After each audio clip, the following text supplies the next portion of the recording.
अब आपको यहाँ एक प्रमाण और बताना चाहेंगे कि जब कृष्ण जी को एक शिकारी ने विषाक्त तीर मारा, उस समय कृष्ण जी मृत्यु शैया पर थे और तब अर्जुन ने कहा कि भगवान, मैं कुछ प्रश्न पूछना चाहता हूँ। और श्री कृष्ण जी ने कहा कि अर्जुन, पूछ ले, जो कुछ पूछना है, मेरी अंतिम घड़ियां हैं।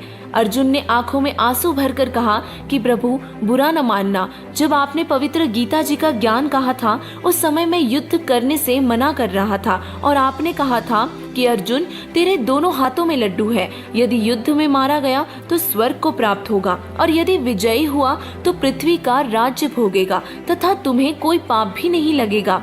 हमने आप ही की देख रेख व आज्ञा अनुसार युद्ध किया। प्रमाण के लिए देखिए पवित्र गीता जी के अध्याय 2 श्लोक 37 और 38 में। हे भगवान, हमारे तो एक हाथ में भी लड्डू नहीं रहा, ना तो युद्ध में मरकर स्वर्ग प्राप्ति हुई तथा अब राज्य त्यागने का आदेश आप दे रहे हैं और ना ही पृथ्वी के राज्य का आनंद ले पाए। ऐसा छल युक्त व्यवहार करने में आपका क्या हित था?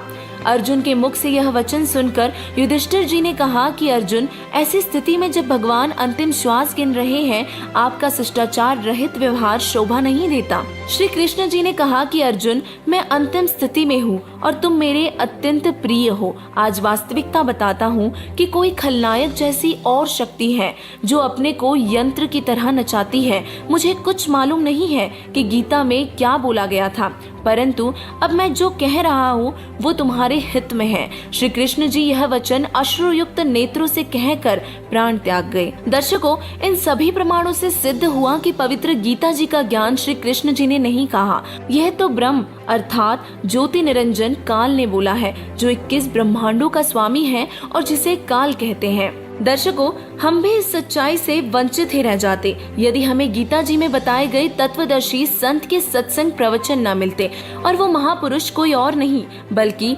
जगत गुरु तत्वदर्शी संत रामपाल जी महाराज जी ही है।